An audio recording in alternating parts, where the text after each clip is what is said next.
दोस्तों हाल ही फ़िलहाल में मैं ऋषिकेश गया था। आप लोग जानते होंगे क्योंकि आप लोगों ने अगर मेरा पिछला वीडियो देखा होगा तो आप लोगों ने देखा होगा कि मैं ऋषिकेश गया था रिवर राफ्टिंग करने के लिए अपने दोस्तों के साथ। तो वहाँ पर एक बहुत ही अच्छी मतलब हमारी डिबेट चल रही थी हमारे दोस्तों के साथ। वहाँ पर जैसे कि आप लोगों को भी पता है कि बहुत ही खुला वातावरण है, बहुत ही फ्रेश एयर आता है, कि पहाड़ वहाड़ हैं, हरियाली है, बहुत अच्छा लोकेशन है और चारों तरफ मतलब ये इतना ट्रैफिक भी नहीं होता, इतना भीड़ भाड़ भी नहीं है, बहुत ही अच्छा लगता है।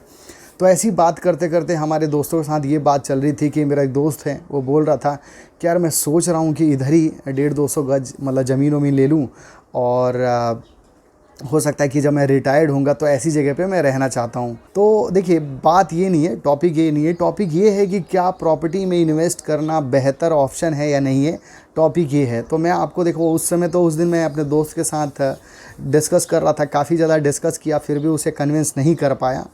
तो आज मैं हो सकता है कि इस वीडियो के माध्यम से आप लोगों को मैं कन्विंस कर सकूं कि प्रॉपर्टी लेना अभी के टाइम में प्रॉपर्टी में इन्वेस्ट करना सही है या नहीं है, ये मैं बताना चाहता हूँ। तो मेरे पास भी बहुत ही अच्छे अच्छे वैलिड पॉइंट्स है जो शायद आप लोगों को मैं बताऊं तो आप लोगों को समझ में आ जाए कि प्रॉपर्टी में अभी इन्वेस्ट करना सही है या नहीं है। देखिए बहुत पहले के टाइम में मैं बताना चाहूँगा कि बहुत पहले ऐसा होता था कि लोग ज़्यादातर अपने पैसे फ़िक्स डिपॉजिट में रखते थे क्योंकि और कोई ऑप्शन नहीं था, और फिक्स डिपॉजिट के अलावा लोग प्रॉपर्टी ख़रीदते थे, ज़मीन ख़रीदते थे। लेकिन अभी आजकल इतने सारे इन्वेस्टमेंट के ऑप्शंस आ गए हैं और बहुत ईजी तरीके से इन्वेस्ट हो जाता है और बहुत ईजी तरीके से विड्रॉ भी हो जाता है।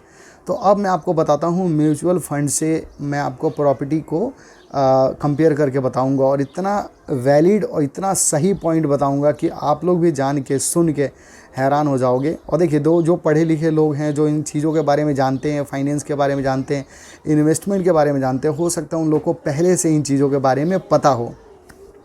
हाँ बाबू बोलो बोलो। बाबू अभी बच्चे पढ़ रहे हैं ना, अभी पढ़ रहे हैं, पढ़ाई ख़त्म करने के बाद जाना है। तो सबसे पहले मैं बताना चाहूँगा, मेरा दोस्त बोल रहा था कि 150-200 गज ऐसे जगहों पे अगर मैं ख़रीद लूँ तो आने वाले 20-25 साल में, 30 साल में हो सकता है इसका रेट बहुत ज़्यादा बढ़ जाए। और अगर मन करेगा तो मैं रहूँगा रिटायरमेंट के बाद, नहीं मन करेगा तो उसको मैं बेच दूँगा। और प्रॉपर्टी के रेट बहुत ज़्यादा बढ़ते हैं तो उसे बेच के बहुत अच्छा मुझे बेनिफिट हो जाएगा, बहुत अच्छा प्रॉफिट हो जाएगा। तो अब मैं इसके बारे में बताता हूँ आप लोगों को कि प्रॉपर्टी का ना बढ़ना एक सर्टेन मतलब एक लिमिट है उसका बढ़ना, उसके बाद प्रॉपर्टी नहीं बढ़ता है, वो मैं आपको बताने वाला हूँ। देखिए सबसे पहली बात कि अगर कोई नई कॉलोनी है, जैसे मान लीजिए कि आसपास में जहाँ पर आप ज़मीन खरीदने वाले हैं, आसपास में दूर दूर तक कोई फैक्ट्री नहीं है, कोई सड़कें नहीं है, कोई ट्रांसपोर्टेशन का कोई फैसिलिटी नहीं है, और भी बहुत सारी सुविधाएं होती हैं जैसे स्कूल हो गया, कॉलेज हो गया, हॉस्पिटल्स हो गए। अच्छे कंफर्ट लाइफ के लिए क्या क्या चाहिए, क्या सुविधाएं होनी चाहिए, अगर वो आसपास में सुविधाएं नहीं हैं, सड़कें नहीं है, रोड नहीं है, इलेक्ट्रिसिटी नहीं है, बहुत सारी चीज़ें होती हैं, ये सब नहीं है, तो वहाँ पर प्रॉपर्टी का रेट बहुत ही सस्ता मिलता है। और वो सस्ता कैसे कैसे महंगा होता है वो देखिए, जैसे जैसे रोड बनता जाएगा, जैसे जैसे वहाँ पर इलेक्ट्रिसिटी आएगा, जैसे जैसे क्या बोलते हैं सीवर लाइन बनता जाएगा, जैसे जैसे वाटर सप्लाई का जो गवर्नमेंट सप्लाई करती है वो जैसे जैसे बनता जाएगा, वैसे वैसे धीरे धीरे क्या होगा प्रॉपर्टी के रेट बढ़ता जाएगा। जैसे जैसे गवर्नमेंट अपना नया कोई प्रोजेक्ट लेके जाएगी फिर दोबारा प्रॉपर्टी के रेट बढ़ेगा। जैसे जैसे लोग पब्लिक वहाँ पर जैसे क्राउड पॉपुलेशन बढ़ता जाएगा, धीरे धीरे उस प्रॉपर्टी का रेट बढ़ता जाएगा। जैसे जैसे वहाँ पर स्कूल्स कॉलेज ये सब बनते जाएंगे, मतलब जब तक ये पूरी सारी रिक्वायरमेंट फुलफ़िल नहीं हो जाती, जब तक प्रॉपर्टी का रेट बहुत ज़्यादा एक्सपोनेंशियल बढ़ेगा, कहने मतलब कि बहुत ज़्यादा तेज़ी से बढ़ेगा।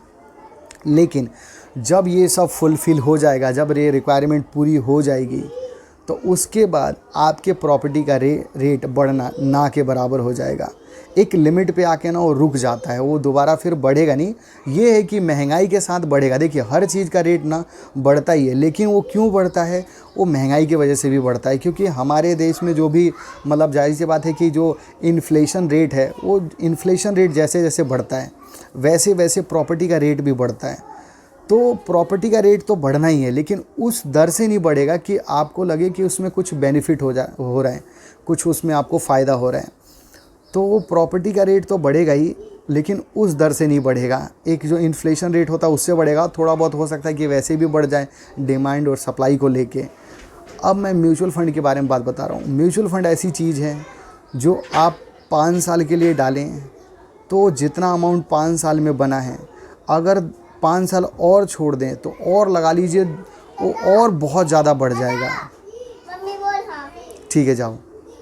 तो अगर आपने म्यूचुअल फ़ंड को 5 साल के लिए इन्वेस्ट किया तो 5 साल में जितना पैसा बनेगा उस पैसे को अगर आपने छोड़ दिया तो अगले आने वाले फिर 5 साल में और पता नहीं वो कितना गुना हो जाएगा। फिर 5 साल के लिए दोबारा छोड़ दिया, फिर 15 साल हो गए, फिर और पता नहीं कितना गुना, मतलब कंपाउंडिंग जो होता है उसके थ्रू और पता नहीं बहुत ज़्यादा बढ़ जाएगा। फिर 5 साल और छोड़ दिया और ज़्यादा बढ़ जाएगा। मतलब म्यूचुअल फ़ंड के ना कोई लिमिट नहीं है रुकने की, इसमें म्यूचुअल फ़ंड में रुकता ही नहीं है। आप जैसे जैसे 5-5 साल जैसे इंक्रीज़ करते जाएंगे या 2 साल 1.5 साल जितना भी टाइम इंक्रीज़ करते जाएंगे, वो क्या होगा, वो बढ़ता जाएगा, बढ़ता जाएगा, बढ़ता जाएगा, वो बढ़ता ही जाएगा, वो रुकेगा ही नहीं। लेकिन प्रॉपर्टी में एक लिमिट है बढ़ने का। प्रॉपर्टी एक सर्टेन, मतलब जब तक वो सारी फैसिलिटी जो रिक्वायरमेंट वहाँ की है वो फुलफ़िल नहीं हुआ है तब तक ही बढ़ेगा। जब ये सब हो जाएगा, जो सब कुछ भर जाएगा, सब कुछ कंप्लीट हो जाएगा, तब उसका जो बढ़ने की जो क्षमता है वो कम हो जाएगा। जैसे मान लो एग्जांपल देता हूँ मैं कि एक प्रॉपर्टी आपने ख़रीदा, सपोज करो 30 लाख का, तो अब 30 लाख स्टार्टिंग में ख़रीदा जब वहाँ पर पॉपुलेशन कम है, वहाँ पर इतना कोई सुविधाएं नहीं है, फैसिलिटी नहीं है, गवर्नमेंट का जो भी और चीज़ें होती हैं, गवर्नमेंट जो क्या कहते हैं सर्विसेज वाले जो ऑफिसेज होते हैं वो नहीं है।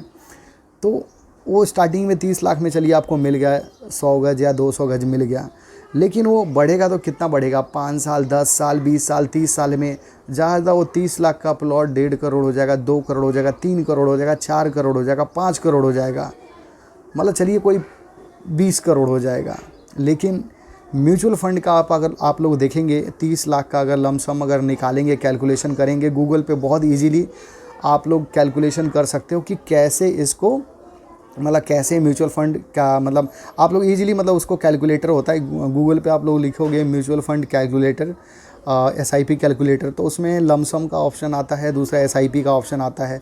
SIP का मतलब आपको पता है सिस्टमेटिकली इन्वेस्टमेंट प्लान, जिसमें मंथली आपको पे करना होता है, और दूसरा होता है आपको लमसम अमाउंट, लमसम में आपको इकट्ठा एक बार आपको इन्वेस्ट करना होता है। तो ईज़िली आप गूगल पे देख सकते हैं, गूगल पे आप लोग सर्च करोगे, सर्च में आपको लिखना पड़ेगा SIP कैलकुलेटर या फिर म्यूचुअल फ़ंड कैलकुलेटर, और गूगल पे ही इजीली आप लोग सर्च कर सकते हो, देख सकते हो, और उसमें आपको अमाउंट डालना पड़ेगा कि कितना इन्वेस्ट करना चाहते हो। लमसम करना चाहते हो तो लमसम का कैलकुलेशन कर सकते हो कि इकट्ठा एक बार में कितना पैसा डालना चाहते हो। टोटल ईयर्स आपको लिखना पड़ेगा कि टोटल कितने साल के लिए इन्वेस्ट करना चाहते हो, और रेट ऑफ रिटर्न लिखना पड़ेगा, जो मैक्सिमम, मतलब मुझे लगता है कि जो म्यूचुअल फ़ंड होता है उसमें लार्ज कैप में 12 से 17% रिटर्न मिलता है, जो मिड कैप है उसमें और ज़्यादा मिलता है, 20 भी मिल जाता है, 25 भी मिल जाता है।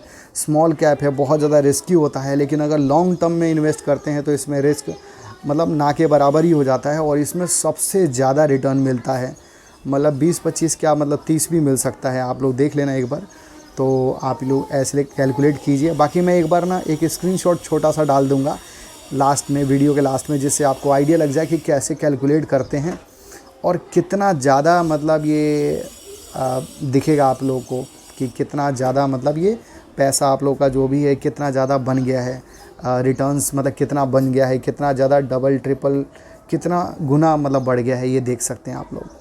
तो आप लोग देखिएगा और राइट डिसीजन लीजिएगा। Thank you very much.